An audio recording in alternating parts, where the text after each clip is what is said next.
नमस्ते दोस्तों, मैं हूं प्रदीप कुमार। आप देख रहे हैं डिजिटल मार्केट। वीडियो शुरू करने से पहले बता दूं, ये वीडियो एक एजुकेशनल पर्पज़ के लिए है। अगर आप स्टॉक मार्केट में कोई भी फाइनेंशियल इन्वेस्टमेंट करते हो तो अपने फाइनेंशियल एडवाइजर से सलाह जरूर लें या फिर अपनी सोच समझ के साथ ही स्टॉक मार्केट में इन्वेस्टमेंट करें।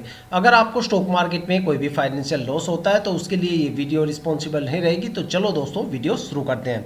दोस्तों, आज हम बात करने वाले हैं मास्टैक स्टॉक के बारे में। देखा जाए तो ये स्टॉक IT सेक्टर से बिलोंग करता है। दोस्तों, आज इस स्टॉक के बारे में दो ऐसी इंपॉर्टेंट बात बताने वाला हूं। अगर आप वो किसी भी स्टॉक के बारे में बारीकी से जान जाते हो तो समझ लो आपने उस स्टॉक के बारे में 60 से लेके 80% तक जो डीप फंडामेंटल एनालिसिस है वो मात्र चंद मिनट की वीडियो में कर डाली।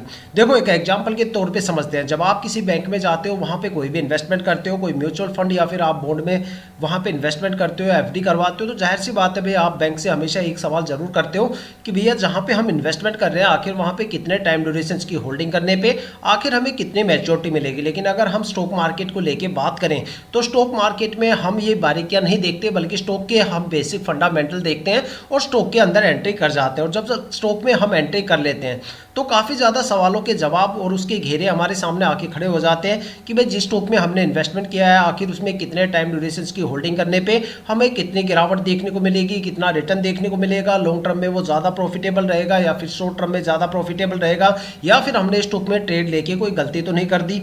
ठीक है, तो ये सारी सवालों के जवाब आपको इस वीडियो में मिलने वाले हैं। इस स्टॉक के बारे में मैं दो ऐसी बारीक चीज़ें बताने वाला हूं। अगर आप वो बारीकी से किसी भी स्टॉक के बारे में जान जाते हो तो समझ लो आप एक डिसीजन तक पहुंचने की कैपेबिलिटी रखते हो भाई क्या आपको स्टॉक में ट्रेड करना चाहिए या फिर नहीं करना चाहिए। सबसे पहले मैं स्टॉक के पिछले सालों के रिटर्न बताने वाला हूँ, जहाँ पे आपको ये पता चलेगा कि भाई स्टॉक के अंदर आखिर उस स्टॉक ने अपने इन्वेस्टर्स को आखिर पिछले सालों में क्या रिटर्न दिया है और कितनी ज़्यादा वहाँ पे हमें स्टॉक में गिरावट देखने को मिलती है। जहाँ से एक आइडिया और पैटर्न आपको देखने को मिलेगा कि वो स्टॉक शॉर्ट टर्म में ज़्यादा प्रॉफिटेबल है या फिर वो स्टॉक लॉन्ग टर्म में ज़्यादा प्रॉफिटेबल है, या फिर ऐसे कौन कौन से नेगेटिव टाइम ड्यूरेशन हो सकते हैं जहाँ पे आपको स्टॉक में भारी भरकम गिरावट और लॉस देखने को मिल सकता है, या फिर ऐसे कौन कौन से टाइम ड्यूरेशन है जहाँ पे आपको स्टॉक से भर भर के रिटर्न देखने को मिल सकते हैं। साथ में मैक्सिमम स्टॉक में कितनी ज़्यादा गिरावट आपको देखने को मिल सकती है और मैक्सिमम कितना ज़्यादा रिटर्न देने का दम वो स्टॉक रखता है। साथ में एक नजर डालेंगे स्टॉक के होल्डिंग पैटर्न के बारे में, जानेंगे कुछ बारीकियां होल्डिंग पैटर्न के बारे में।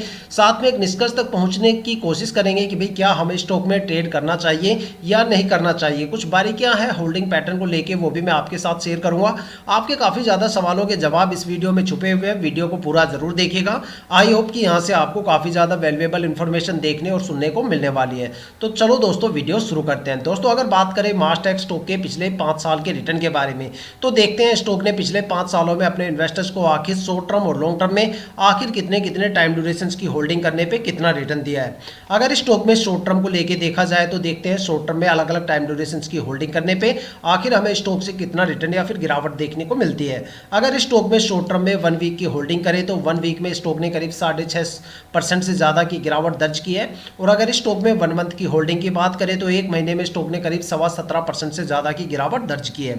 अगर स्टॉक में 3 महीने की होल्डिंग की बात करें तो 3 महीने में स्टॉक ने करीब 9.5% से ज़्यादा की गिरावट दर्ज की है। और अगर स्टॉक में 6 महीने की होल्डिंग की बात करें तो 6 महीने में स्टॉक ने करीब 11.25% से ज़्यादा की गिरावट दर्ज की है। अगर स्टॉक में 9 महीने की होल्डिंग की बात करें तो 9 महीने में स्टॉक ने करीब 9% से ज़्यादा की गिरावट दर्ज की है। अब बात करने वाले हैं स्टॉक में लॉन्ग टर्म को लेके। देखते हैं लॉन्ग टर्म में अलग अलग टाइम ड्यूरेशन की होल्डिंग करने पे आखिर हमें स्टॉक से कितने गिरावट या फिर लॉस देखने को मिलता है। अगर स्टॉक में लॉन्ग टर्म में 1 ईयर की होल्डिंग की बात करें तो 1 ईयर में स्टॉक ने करीब 12% से ज़्यादा की गिरावट दर्ज की है। और अगर स्टॉक में 2 साल की होल्डिंग की बात करें तो 2 साल में स्टॉक ने करीब 51% से ज़्यादा का रिटर्न गेन किया है। अगर स्टॉक में 3 साल की होल्डिंग की बात करें तो 3 साल में स्टॉक ने 8.25% से ज़्यादा की गिरावट दर्ज की है। और अगर स्टॉक में 4 साल की होल्डिंग की बात करें तो 4 साल में स्टॉक ने करीब 120% से ज़्यादा का रिटर्न दिया है। देखा जाए तो 4 साल में स्टॉक ने अपने इन्वेस्टर्स का पैसा करीब डबल से ज़्यादा करके दिया है। अगर स्टॉक में 5 साल की होल्डिंग की बात करें तो 5 साल में स्टॉक ने करीब 484% से ज़्यादा का रिटर्न दिया है। देखा जाए तो 5 साल में स्टॉक ने अपने इन्वेस्टर्स का पैसा करीब 4.5 गुना से ज़्यादा करके दिया है। अगर एक कंक्लूजन निकाल के देखा जाए तो ये स्टॉक शॉर्ट टर्म में बिल्कुल भी प्रॉफिटेबल नहीं है। और अगर बात करें लॉन्ग टर्म के बारे में तो लॉन्ग टर्म में ये स्टॉक काफ़ी ज़्यादा प्रॉफिटेबल है। अगर शॉर्ट टर्म में आप ये सोच के यहाँ पे इन्वेस्टमेंट कर रहे हो कि 2-4 महीने 6-7 महीने हम यहाँ पे होल्ड करेंगे और एक अच्छा खासा रिटर्न गेन करके स्टॉक से निकल जाएंगे, तो ऐसी गलती बिल्कुल भी मत करना, क्योंकि इतने इतने टाइम ड्यूरेशन के लिए ये स्टॉक बिल्कुल भी प्रॉफिटेबल नहीं है, बल्कि स्टॉक में आपको इतने टाइम ड्यूरेशन के लिए 6% से लेकर 17% तक की गिरावट देखने को मिल सकती है। अगर बात करें स्टॉक में एक पॉजिटिव मोमेंटम की, तो आपको स्टॉक को कम से कम 1.5 या 2 साल के लिए होल्ड करना पड़ेगा, तब जाके आपको स्टॉक से एक अच्छा खासा रिटर्न देखने को मिल सकता है। अगर आप इसे 1 साल या 1 साल से कम टाइम ड्यूरेशन के लिए होल्ड करते हो तो यहाँ पे आपको अच्छी खासी गिरावट देखने को मिल सकती है। अगर बात करें लॉन्ग टर्म की लेके, तो लॉन्ग टर्म में ये स्टॉक काफ़ी ज़्यादा प्रॉफिटेबल है। लॉन्ग टर्म की अगर सबसे बेस्ट टाइम ड्यूरेशन की बात करें तो वो यहाँ पे 5 साल का टाइम ड्यूरेशन है, जहाँ पे 5 साल में स्टॉक ने करीब 484% से ज़्यादा का रिटर्न दिया है। देखा जाए तो 5 साल में स्टॉक ने अपने इन्वेस्टर्स का पैसा करीब 4.5 गुना से ज़्यादा करके दिया है। देखा जाए तो आप स्टॉक में किसी भी टाइम ड्यूरेशन में एंट्री ले सकते हो, लेकिन एग्जिट करते टाइम मैं आपको यही सजेस्ट करूंगा कि स्टॉक से आप जितने लंबे टाइम ड्यूरेशन के बाद एग्जिट करोगे उतना अच्छा खासा भर के रिटर्न आपको स्टॉक से देखने को मिलने वाला है।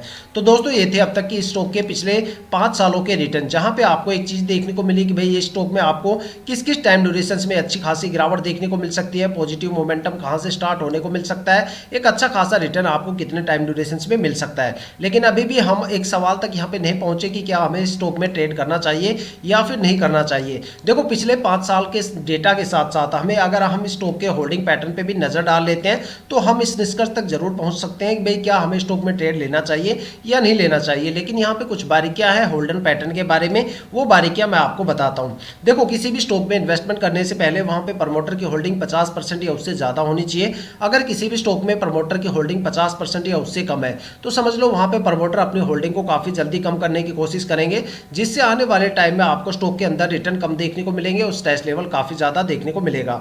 अगर किसी भी स्टॉक के अंदर प्रमोटर होल्डिंग मान लो 70, 80, 90% या इससे ज्यादा है तो स्टॉक या तो मल्टीबैगर बन जाता है या फिर वो स्टॉक लंबे टाइम तक एक अच्छा खासा रिटर्न देता है। प्रमोटर और डीआईआई दो सबसे ज्यादा ट्रस्टवर्दी इन्वेस्टर्स होते हैं स्टॉक मार्केट में, जो कंपनी के साथ लंबे टाइम तक रुकते हैं और अपनी होल्डिंग को धीरे धीरे करके रिलीज करते हैं। लेकिन दो सबसे ज्यादा पैनिक इन्वेस्टर्स भी हमारे स्टॉक मार्केट में अवेलेबल है। अगर आप ये सोच रहे हो भाई मैं पब्लिक इन्वेस्टर्स के बारे में बात कर रहा हूं, तब आपकी फंडामेंटल एनालिसिस स्किल को आपको काफी ज्यादा इंप्रूव करने की जरूरत है, क्योंकि स्टॉक मार्केट में जो सबसे ज्यादा पैनिक इन्वेस्टर्स की कैटेगरी में आता है वो एफआईआई आता है। एफआईआई का मतलब होता है फॉरेन इंस्टीट्यूशनल इन्वेस्टर्स, वो इन्वेस्टर्स जो डोमेस्टिक मार्केट के साथ साथ ग्लोबल मार्केट में भी इन्वेस्टमेंट करते हैं और नजर रखते हैं। वो हमेशा पब्लिक इन्वेस्टर्स से 2 कदम आगे चलते हैं। जब उनको पता चलता है कि ग्लोबल मार्केट में कोई बड़ी गिरावट होने वाली है या फिर गिरावट हो गई है तो वो यहाँ पे सबसे पहले बिकवाली करते हुए नजर आते हैं। इसीलिए हमेशा कहा जाता है कि जिस स्टॉक के अंदर एफआईआई की होल्डिंग सबसे ज्यादा होती है वहां पे या तो आपको फ्लक्चुएशन ज्यादा देखने को मिलेगा या टाइम आने पे आपको गिरावट सबसे ज्यादा देखने को मिलेगी। एक डेमो अगर आप लेना चाहते हो, एक यहाँ पे प्रैक्टिकल आप एग्जांपल देखना चाहते हो, तो आप कोई भी रैंडमली 20 स्टॉक उठाना और उसका 1 साल का होल्डिंग पैटर्न चेक करना। आपको काफी ज्यादा स्टॉक ऐसे देखने को मिलेंगे जहां पे पिछले साल एफआईआई की होल्डिंग 0% होती है और अगले साल तक आते आते वो होल्डिंग 20-25% से लेकर 40-45% तक चली जाती है। और अगर देखा जाए तो काफी ज्यादा स्टॉक ऐसे भी देखने को मिलेंगे जहां पे लास्ट ईयर आपको एफआईआई की होल्डिंग 20-25% से लेके 30-40% तक आपको देखने को मिलेगी और अगले साल तक आते आते वो 5 या 7% रह जाती है या फिर 0% हो जाती है। इसीलिए कहा जाता है कि जिस स्टॉक में आप इन्वेस्टमेंट करते हो वहां पे प्रमोटर और डीआईआई की होल्डिंग ज़्यादा से ज़्यादा होनी चाहिए और एफआईआई की होल्डिंग कम से कम होनी चाहिए। उस स्टॉक से आप मार्केट से एक अच्छा खासा रिटर्न गेन कर सकते हो। और अगर उसके अंदर गवर्नमेंट होल्डिंग भी है तो समझ लो वो स्टॉक काफ़ी ज़्यादा ट्रस्टेबल कैटेगरी के अंदर आ जाता है। अब बात करते हैं स्टॉक के होल्डिंग पैटर्न के बारे में, देखते हैं स्टॉक के होल्डिंग पैटर्न के पिटारे से आखिर क्या निकल के आता है। अगर यहाँ पे स्टॉक के हम होल्डिंग पैटर्न को चेक करें तो यहाँ पे जो प्रमोटर की होल्डिंग है वो 36.22% है, जो पिछले साल 36.47% थी। तो यहाँ पे देखा जाए तो पिछले क्वार्टर टू क्वार्टर यहाँ पे जो प्रमोटर की होल्डिंग है उसमें एक बड़ी गिरावट हमें देखने को मिलती है। यहाँ पे हमारे 2 पॉइंट क्लियर हो जाते हैं। सबसे पहला पॉइंट कि प्रमोटर की होल्डिंग 50% से कम है। दूसरा यहाँ पे प्रमोटर की होल्डिंग में एक बड़ी गिरावट हमें लगातार देखने को मिल रही है। दूसरा अगर यहाँ पे डीआईआई की होल्डिंग की बात करें तो डीआईआई की होल्डिंग पिछले साल 1.87% थी, जो इस साल तक बढ़ के 9.28% हो गई है, 9.28% हो गई है। तो देखा जाए तो डीआईआई की तरफ से हमें एक पॉजिटिव पॉइंट यहाँ पे देखने को मिलता है। अगर यहाँ पे एफआईआई की होल्डिंग की बात करें तो देखो यहाँ पे फ्लक्चुएशन कैसे दिखेगा। पिछले साल एफआईआई की होल्डिंग 0% थी, जो अचानक 0% से बढ़ के 9.39% हो गई। तो देखा जाए तो यहाँ पे एक बड़ा फ्लक्चुएशन हमें देखने को मिलता है और हो सकता है कि भाई ये होल्डिंग आने वाले टाइम में और भी ज़्यादा हो जाए और जिस दिन कम होगी तो यहाँ पे या तो ये बिल्कुल 0% हो जाएगी या काफ़ी ज़्यादा कम होगी, तो एक बड़ा फ्लक्चुएशन भी हमें देखने को मिलता है। तो देखा जाए तो नेगेटिव यहाँ पे एक पॉइंट हमें देखने को मिलता है एफआईआई की होल्डिंग में, क्योंकि यहाँ पे एफआईआई की होल्डिंग लगातार मेंटेन होके नहीं चल रही पिछले साल के कंपैरिजन में, और यहाँ पे अचानक से होल्डिंग बढ़ी है। तो क्या पता आने वाले टाइम में फिर ये होल्डिंग वापस 0% हो जाए, तो एक बड़ा नेगेटिव पॉइंट हमें यहाँ पे देखने को मिलता है। अगर इस स्टॉक में पब्लिक इन्वेस्टर्स की होल्डिंग की बात करें तो पब्लिक इन्वेस्टर्स की होल्डिंग 32.46% है, जो पिछले साल 30.79% थी। देखा जाए तो पिछले साल के कंपैरिजन में यहाँ पे प्रमोटर की होल्डिंग लगातार बढ़ रही है, साथ में एफआईआई की होल्डिंग भी लगातार यहाँ पे बढ़ने को देखने को मिल रही है। जो हमें सबसे ज़्यादा नेगेटिव पॉइंट देखने को मिलते हैं वो यही है कि प्रमोटर की जो यहाँ पे एफआईआई की होल्डिंग है वो लगातार इंक्रीज हो रही है, साथ में एफआईआई की होल्डिंग भी यहाँ पे लगातार इंक्रीज हो रही है, साथ में प्रमोटर की होल्डिंग में लगातार गिरावट हो रही है, और प्रमोटर की होल्डिंग 50% से डाउन है। तो दोस्तों ये थे स्टॉक के पिछले 5 साल के रिटर्न, साथ में स्टॉक की कुछ बारीकियां जो मैंने आपको बताई होल्डन पैटर्न को लेके, साथ में होल्डिंग पैटर्न का जो डेटा है वो आपके साथ है, साथ में यहाँ पे पिछले साल के डेटा के साथ आप यहाँ पे कंपेयर कर सकते हो। आप डिसीजन आपको लेना है कि भाई क्या आपको स्टॉक में ट्रेड करना चाहिए या फिर नहीं करना चाहिए। साथ में अपनी जो राय है वो कमेंट करके हमें ज़रूर बताइएगा, ताकि जितने भी नए इन्वेस्टर्स हैं उनको डिसीजन मेकिंग में यहाँ पे ज़्यादा इशू फेस ना करना पड़े। तो दोस्तों ये थी अब तक की सबसे लेटेस्ट इन्फॉर्मेशन मास्टेक स्टॉक के रिटर्न और उसके होल्डिंग पैटर्न को लेके। अगर आपके माइंड में कोई भी ऐसा स्टॉक है जिसमें आप इन्वेस्टमेंट करने की सोच रहे हो, या फिर आपने उस स्टॉक में इन्वेस्टमेंट कर दिया और आपको स्टॉक के रिटर्न के बारे में बिल्कुल नहीं पता, तो आप हमें कमेंट करके अपने स्टॉक का नाम बताइए। हम आने वाली वीडियो में आपके स्टॉक को जरूर कवर करेंगे। अगर आप इस वीडियो या चैनल पर नए हो तो चैनल को सब्सक्राइब जरूर कीजिएगा, ताकि हम जितने भी डीपली एनालिसिस करके आप लोगों के लिए वीडियो लेके आते हैं उसकी नोटिफिकेशन आप तक सबसे पहले पहुंचे, ताकि आप स्टॉक मार्केट के हर पहलू से रूबरू रहें, अपने आप को अपडेट और अपग्रेड करते रहें। इसी के साथ ये वीडियो समाप्त करते हैं, मिलते हैं नेक्स्ट वीडियो के साथ।